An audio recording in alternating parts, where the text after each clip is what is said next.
This Civic Media podcast is sponsored by UW Organ and Tissue Donation. Organ donations are desperately needed, and now is the right time to become an organ donor. Talk to your family. Get the dot. Save lives. Go to heroicdeed.com.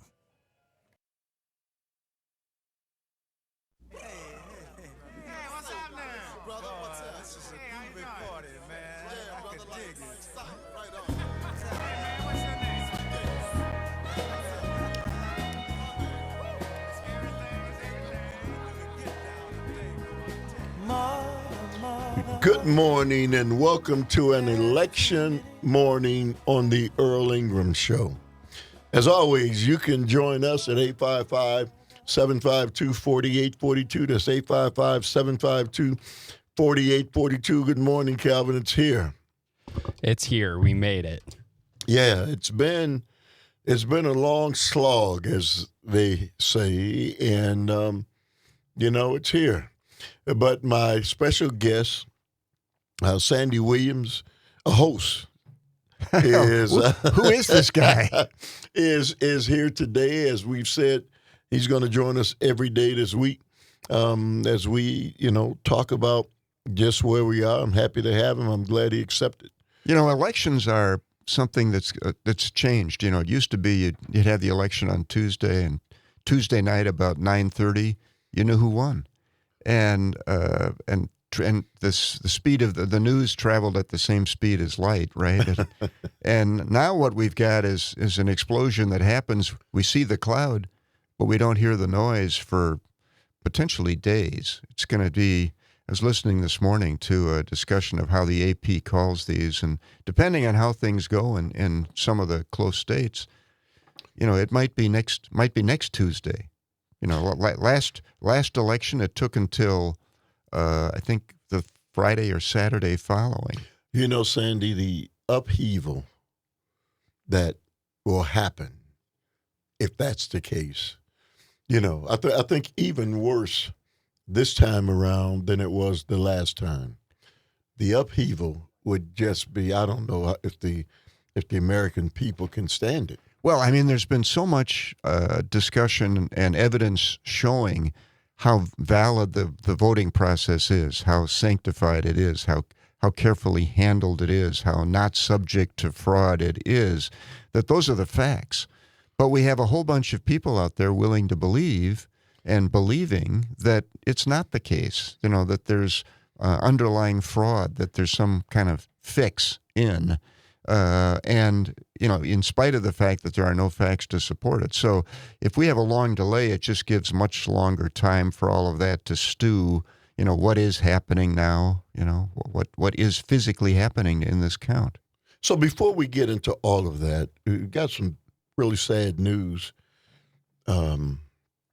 about a young man who you and I both knew and who was a great state representative for the city of Milwaukee for many years, and he wound up then becoming an alderman, and a guy who I used to have on the radio show when we were in Milwaukee over on Brady Street. On Brady Street, and he filled in for me a few times. Jonathan Brostow, very smart, family guy, 4 young children, really committed to the community, and he was more than a politician. He was a guy who heard his constituents, who spoke for his constituents, who fought for his constituents, and he fought for justice and action, Sandy. That's who Jonathan Brostow was. Yeah, he was a wonderful person, and him and his family, and Jonathan superficially was this person, this dynamo who was doing great things, but privately throughout a life he struggled with mental illness, with depression, and unfortunately the mental illness depression won that battle, and he took his life. Suicide's a terribly sad thing, and it brings, I think, kind of levels out all of this stuff about elections and campaigns, and when we realize the importance of really important things, which is family and the healthiness of the people we love. But I hope that people understand that the fight that Jonathan Brostoff had was a terribly difficult one, and mental illness is a terribly difficult thing. I was involved with another, very close to a young man who had the same outcome, Charles Kubley, and his family has devoted itself to working with on the issue of depression, young adult depression, and suicide. And we should all be aware of the fact that this is an illness, and it's something that everyone needs to be aware of and self-aware of. People out there who are feeling the pangs of depression need to address it, need to understand they aren't alone. And this is another reason why our healthcare system needs to make sure that it addresses mental illness as well as physical illness. Well, Sandy, I've been dealing with, for 25 years, the better part of a quarter of a century, with the mental illness of my son. And it doesn't go away. They can give him medication. And my son was court-ordered medicated, and they changed the laws in the middle of the stream and said, well, it's not legal to court order people to be medicated, and their constitutional rights are being interrupted. And I remember the fight that I had with Milwaukee County Health and Human Services to try to save my own son's life. And I was saying to them, how can he be court-ordered medicated for all these years, and now all of a sudden you've changed this, and now you are saying that people who are mentally ill have a constitutional right to say, no, I don't want to take medication. How can it be both? Well, it's all, the whole area is a very complex area, and without getting into that kind of an issue, I think that what people do need to understand is that depression is a pervasive mental illness issue, and people who are feeling the pangs of it or might be suspicious that they're suffering from it need to reach out and understand that there is help out there, and not enough, not enough, and it's not always a successful fight. Jonathan was a very successful young man in every kind of superficial way, and he was very successful in this long fight. Lived to be, I believe, 41. He was 41, but and that was probably a difficult journey for him, but he did wonderful things. No question. But I'd also say this before we move on is, Sandy, this life is not easy for all. And life is a difficult journey. And those who, none of us get away, no matter who we are, without being tried in this life. And so some of us are able to deal with the trials and tribulations of life better than others. Well, but all of us are going to be tried. Yeah, I mean, and also I think this is just a time for us to pause maybe and realize that much of what people are like talking about in the election or vilifying in the election, gender issues, all these things touch families, many families, and they're highly personal. Okay.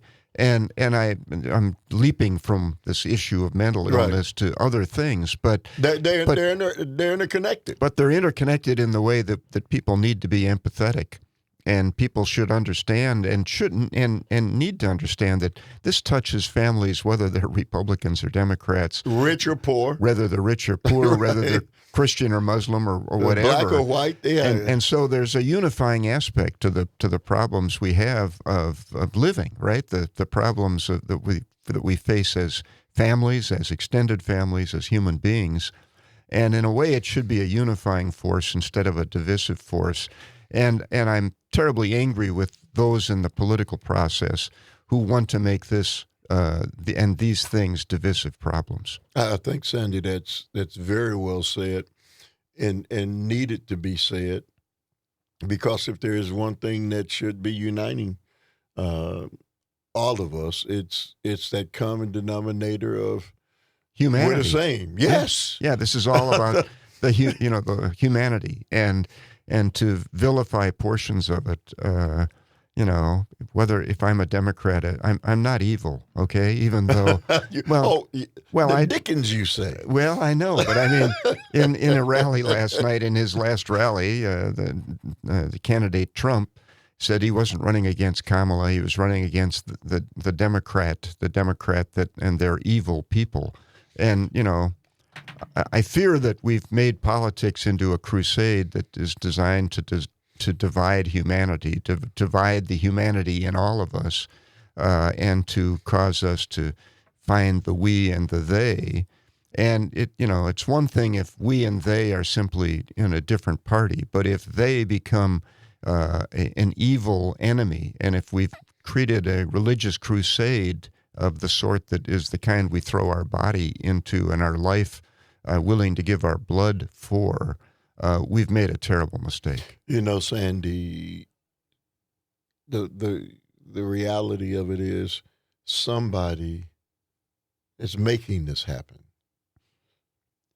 We as individuals and as voters, we aren't sitting back concocting these kinds of thoughts and whatnot. There's somebody who's orchestrating it. There's a puppet master, right? And he's pulling the strings.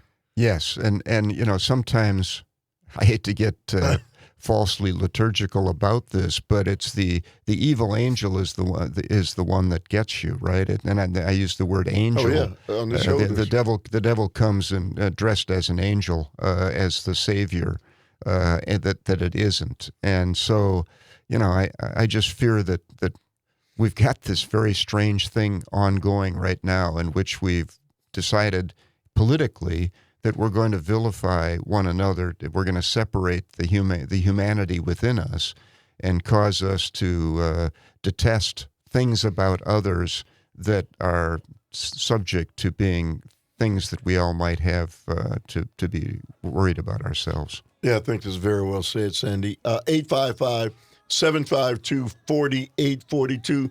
It's an election day on the Earl Ingram Show. Again, our phone lines are open. It's your thing. It's your thing. You can do what you want to do. We're going to talk about all the different things that are associated with the election.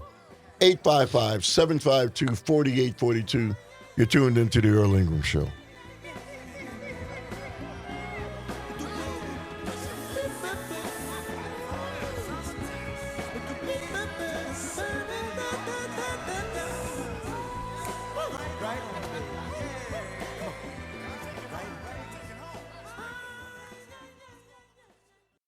You're listening to Civic Media. Stay up to date on the latest news and information for your local community and Wisconsin by signing up for our free email newsletter. Visit civicmedia.us/email to get started.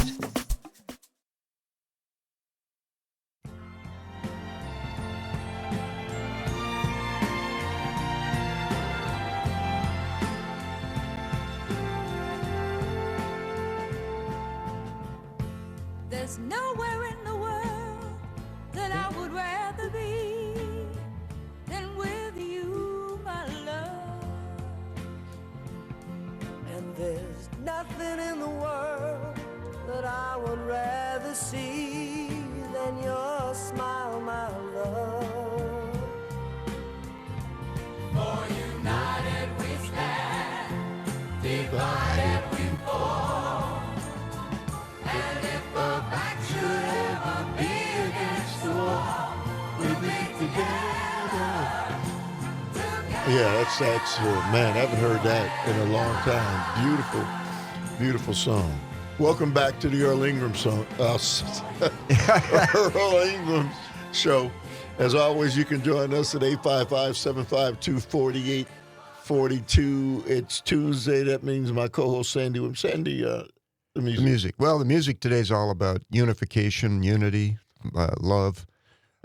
we've got this election. We've got to get it behind us. But I hope that our future can be shaped much more in the nature of a peaceful coexistence, non-suspicious, open, loving kind of recognition of all of our humanity. So that's the music. Yeah, well, you may have to go to Mars in order to Well, to get that. Who was that, by the way? I forgot who that was. It's a group called Men of Africa, I think. Yeah. But, I remember that song, and it was always a beautiful, beautiful song. But anyway. no, it's not. Brotherhood of Man. Brotherhood of Man. Yeah. All right. Sandy, judges deny request to block DOJ from monitoring polls. Sandy, the Department of Justice monitoring elections. Let me read this paragraph and then. Federal judges denied 2 states' requests to bar the Justice Department from dispatching lawyers to monitor adherence to federal voting rights and laws on Election Day.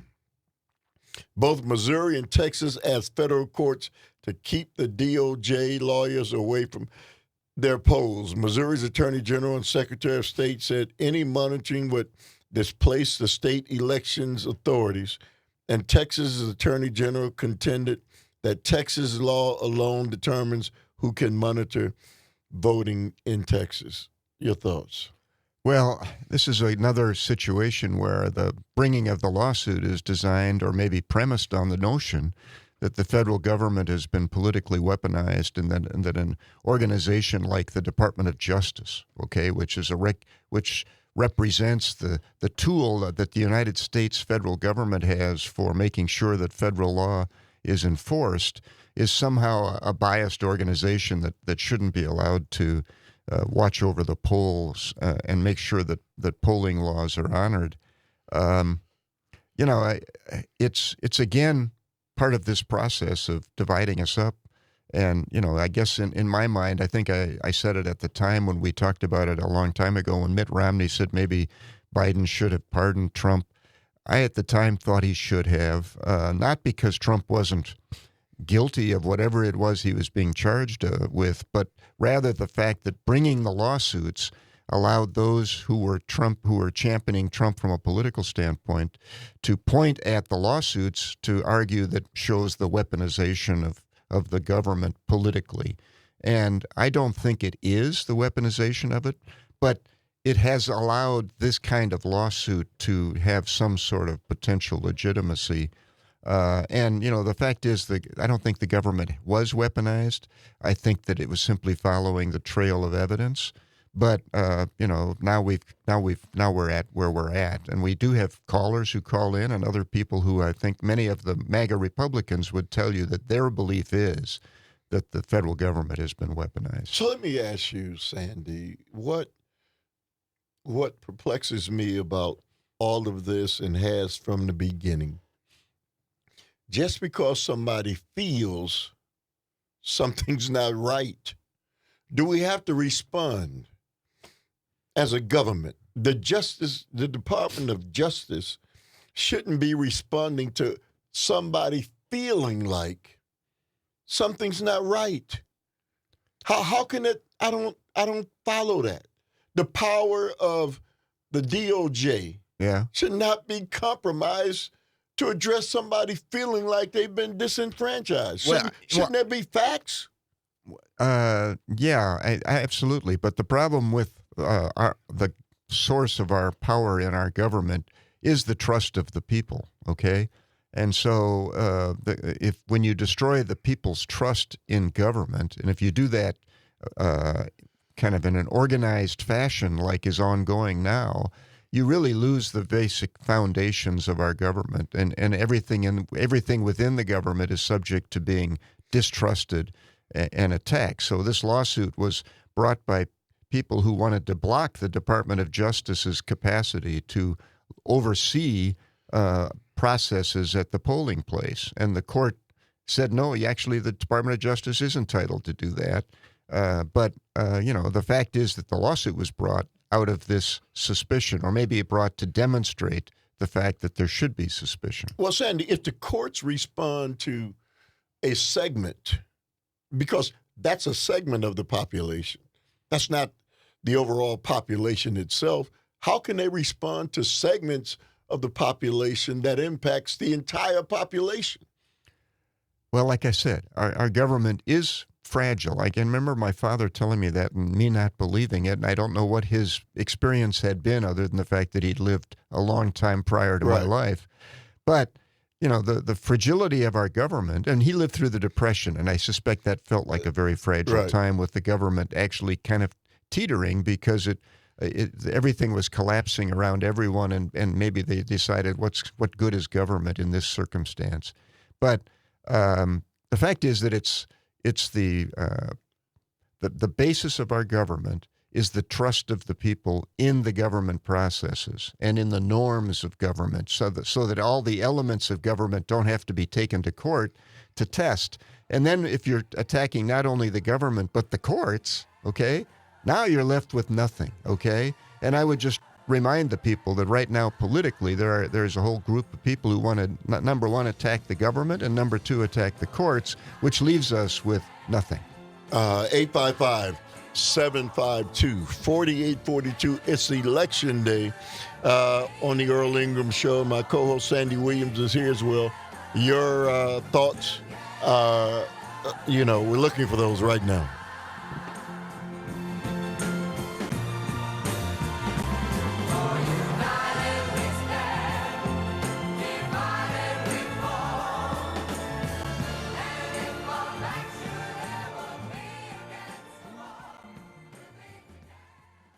You're an organ donor, right? Well, here's a tragic fact. Approximately 20 people die each day waiting for precious donated organs. You could make a life-saving decision simply by getting that important dot on your driver's license. That little dot shows those who need to know that you've made a decision to donate organs at a critical time. Go to heroicdeed.com to learn more about the importance of organ donation and how you can make your wishes known. Talk to your family. Get the dot. Save lives. heroicdeed.com.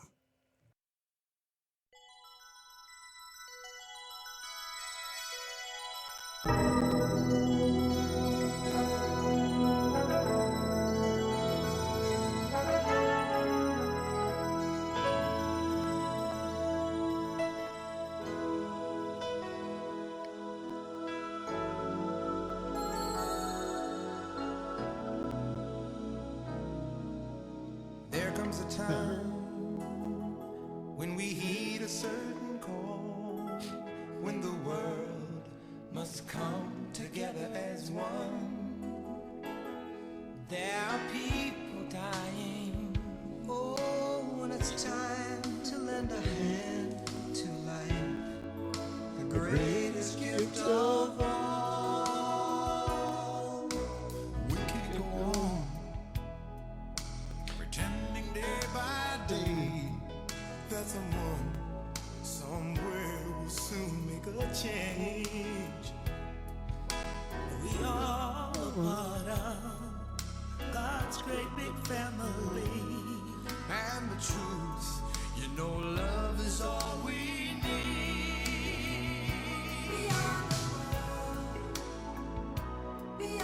need. I remember when they put that together, it was to deal with the famine. Well, it was USA for Africa. Yes. And it was what it was called. And yeah, it was to deal with, I think, famine issues in Africa. And maybe South Africa as well. But there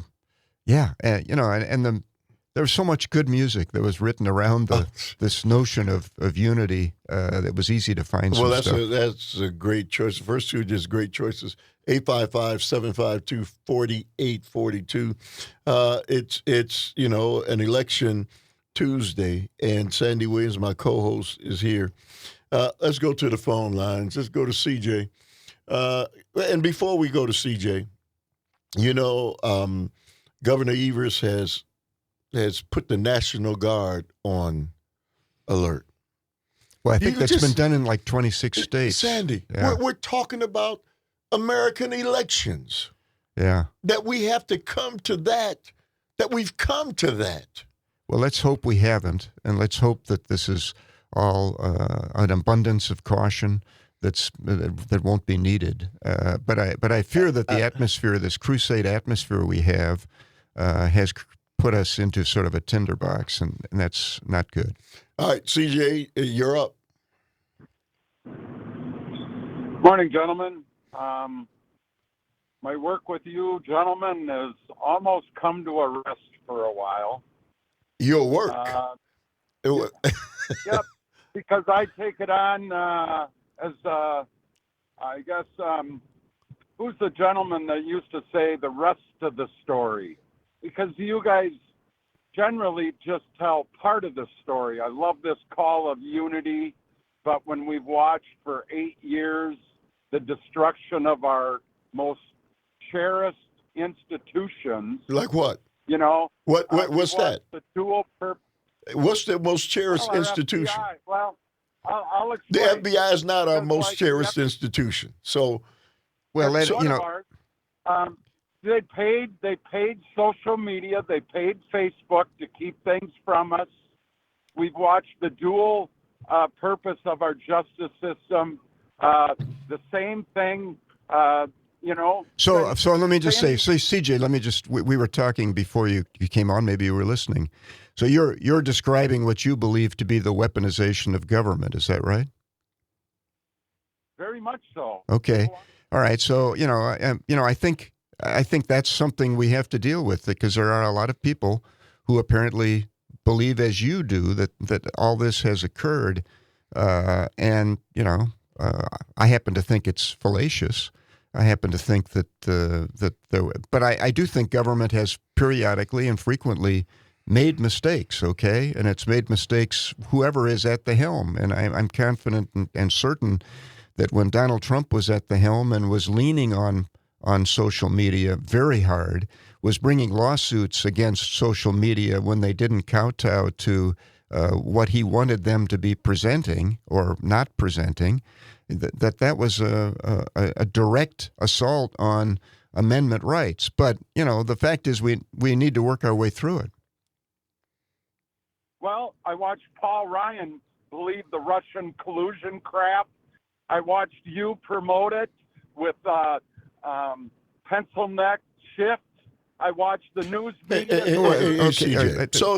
So here's why, it is so hard to deal with, people who can't have a conversation without talking about other people, and to call a man names. You are a disciple of Donald Trump. That's not a good thing, because Donald Trump is not brilliant enough to have a dialogue and a conversation and adult enough without calling people names. And you fall right along the lines with him. The mere fact that you gentlemen still believe Adam Schiff, the way that he lied for 2.5 years. Hey, CJ. Well, actually, CJ, I think we should nip this one in the bud. But I mean, I think the problem is ascribing to other people what their thoughts are. You just told me that I believe Adam Schiff. We haven't even ever had a conversation that would suggest that I've thought about what Adam Schiff had to say or believe it. But, I do think that evidence is evidence, okay? And Robert Mueller and the Mueller report and other things were filled with evidence. And you can all look at the evidence and look at it from different angles like people do. But, facts are facts. And there are plenty of facts that were underlying situations that resulted in the legal situations that have been overanalyzed in the public. And I'm sorry that the government didn't decide and that the President Biden didn't decide to pardon Trump, even though that was something Donald Trump would never have done were the circumstances to be reversed. Donald Trump has talked about pursuing his enemies, using all the apparatus of government. He talked and tried to initiate that process while he was in office, trying to get his Department of Justice to do things when there were individual guardrails, individuals within the Department of Justice who said, "I'm sorry, hold on." So anyway, I just think that what we need to get past is all of this, and that's why the Yes. music is about unity. It's election day. Yeah. And so we're not going back to some foolishness. The truth of the matter is, Donald Trump, you're talking about what they should have done, and yet Donald Trump is already convicted. The other thing is, I've got a text here. CJ, what do you see when you look in the mirror? The sky is not falling. Get out of the rain and look for the sun. So that's right. So, I mean, you can keep carrying this with you even after the election, but many of us are looking to move forward. And so if that means that, you know, we don't have to talk with CJ again because you've decided to call a halt, then thank you for the time. We're moving on. Let's go to Jean from McClare. Good morning to you, Jean. You say what? Good morning, guys. Today is a big day, and I'm praying as I did previously 4 years ago when Donald Trump was in office. I watched live all the stuff that he caused, the lies, the deception, and only he could have the answers. I watched the people that sat around the table who praised him. Around the table, all of the people he put into office, oh, you're the most wonderful guy, you're the best president in the United States of America. I watched him as he belittled anybody that disagreed with him, and most of the time he was not appropriate. I am hitting my head against the wall. Just kidding, no. I'm thinking to myself, what in the world would we pardon Donald Trump for? He does not believe that he makes any mistakes. He is above the law. We have laws in place, and we want our laws followed by whoever is in office. We do not pardon people for all of the hatred and all of the illegal actions, and there's still documents missing from Mar-a-Lago. We are the United States of America. We are better than this. We do not kowtow to liars and cheats and people that run others down and people who put women's lives at risk, taking away their rights to get health care. Women are dying. These people did it. We need to get out there and save women's lives and help our kids. What in the world kind of a United States of America are we setting up for these kids? Kids are depressed now. They see this stuff. Hey, Jean, thank you very much for the call. Sandy, you want to respond to saying that she believes that there should be no pardon for Donald Trump? Well, my notion of a pardon wasn't a forgiveness. It was simply a technical act taken by a president to, much the way Ford pardoned Nixon in the 70s with respect to the Watergate crimes. But it's neither here nor there. I'm hoping for unity going forward, and I guess based on the nature of what's been set on the table right now, we've got a ways to go before we can get there. Yeah, I think there's no question. Let's go to Tom from L.A. Good morning to you, Tom. You say what? Yeah, first off, we the people ultimately are the government, and we are. That means all of us. That means CJ. That means Dave. That means all of the callers. We're all in this together. So grow up and be an American. Look out for your neighbor. Do the things that Jesus Christ said in Matthew 15. Look at all of the other commandments that this guy has broken. Every commandment he has broken. So for you people out there that call yourself Christians, I'm going to call you the anti-Christians until you start acting like Christ acted. And also, get out and vote. Don't worry about what happens afterwards. You know what? There are more of us than there are of them. And I'm telling you right now, they need to start coming over to our side because we are actually holding out a hand of honesty and truthfulness. If they want to come to the table and be truthful and honest and come with good intentions, then great. We can all get along, no problem. But I do believe there's more of us than there is a small minority of them. We're going to find out today when this landslide happens, because that's going to happen today. And Sandy, Ford should have never, ever pardoned Nixon. That's where some of the sin comes from. All right, Tom, thank you very much for the call. You want to respond to any of that, Sandy? Well, I'm just against we, they, no matter from what direction it comes. And so I wouldn't stand behind all of what was said there. But and whether Ford should have pardoned Nixon or not, I lived through it. I don't know whether he did. But I think it was the right thing to do at the time. And I'm not sure. I don't want to I'm not going to rehash. It didn't happen, right? So, but I'm simply saying what I hope for is that we reestablish trust in government. We need to get there. So the only way we can reestablish trust in government is to somehow get the person who's orchestrating the mistrust in government to just say, "Hey, well, it's over." I think we need to expose the angel for what for what they really are. Okay, it's like I was saying earlier, and because it is the devil in disguise, and we need to make sure that we don't move in the direction of sowing all of this kind of suspicion and the suspicion that destroys the foundations of government. Because when you destroy the foundations of our government, when you have the media in a state of collapse and courts, legislature, everyone else in disrepute, you've got nothing. Sandy, this can also, based on the outcome of this election, split us up even further and make things even worse if things don't go according to the plans of somebody. Well, I think we just need to all sit up and recognize what's going on and hopefully wake up. And listen a little bit more to We Are the World. Exactly. All right, welcome back. Got to take a break. 855-752-4842. You can play that all day, every day. You're tuned into the Earl Ingram Show.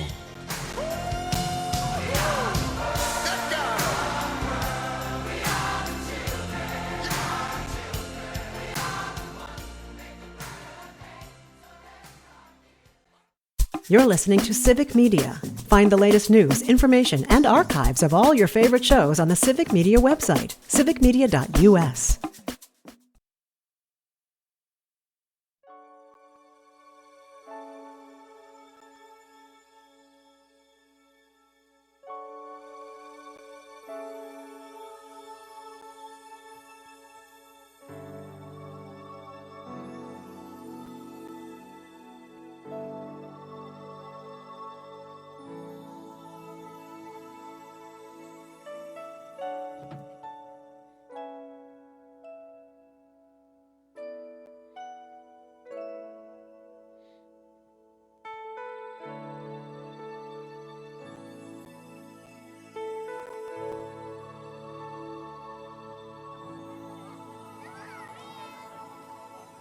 Think about the generations and to say we want to make it a better place for our children and our children's children so that they Another great song for them and think if they can make it a better place.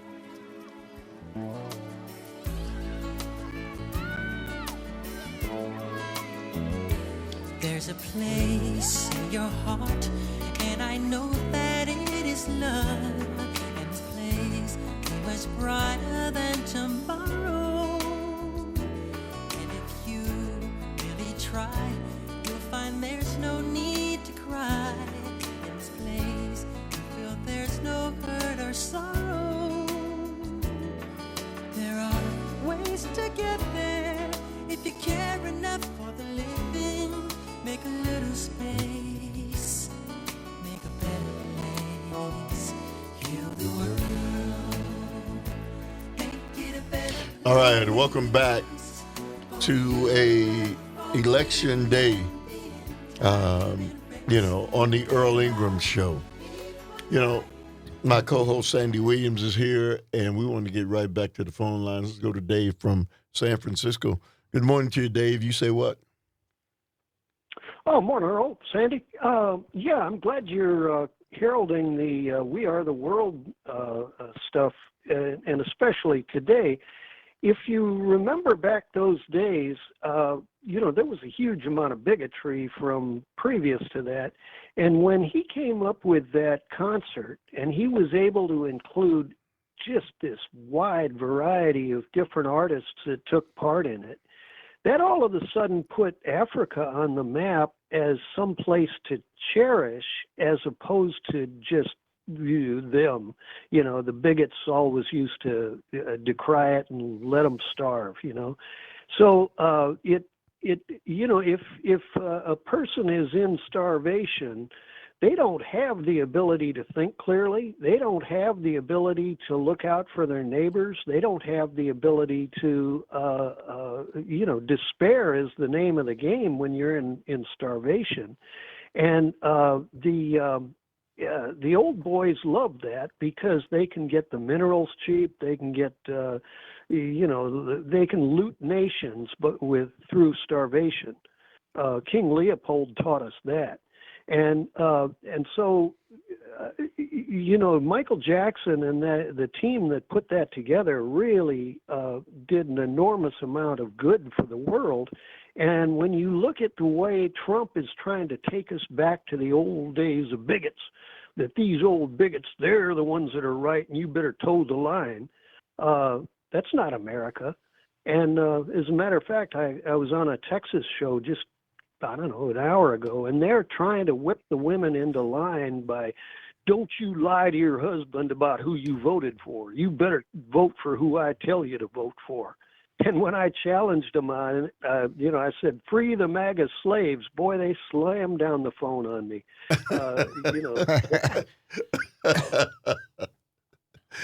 David, thank you very much for the call. Let's go to Mike from Kenosha. Good morning to you, Mike. You say what? Good morning, guys. It just strikes me odd that, we're in the United States and we don't tie unity with united. I say, the topic of the morning, unity, is a prerequisite to having a republic. And again, it's critical. It's everything. We should be trusting and relying upon one another. It's what makes up the spirit of the United States. But unfortunately, for the last 40, 45 years, the Republicans have put in people that don't believe it. There is such thing as good government. They put in shills for the moneyed interests that have committed to reducing and shrinking government down to nothing. Grover Norquist had literally hundreds of signatures, to keep austerity down, don't spend any money, continue reducing. So I say again, unity is everything. It's a prerequisite. And with that, we can accomplish anything. Anything is possible when we're unified and we're all working together and we're striving for to improve our nation, improve our communities, and improve our households. When we work together, everything just seems to work out. It's when we dig in our heels and get all stubborn. That's when the divide and conquer comes in, and unfortunately, we've had way too much of that influence. Hey, Mike, well said. Thank you very much for the call. Hang on the phone lines, 855-752-4842, an election Tuesday, and my co-host Sandy Williams and you on the Earl Ingram Show.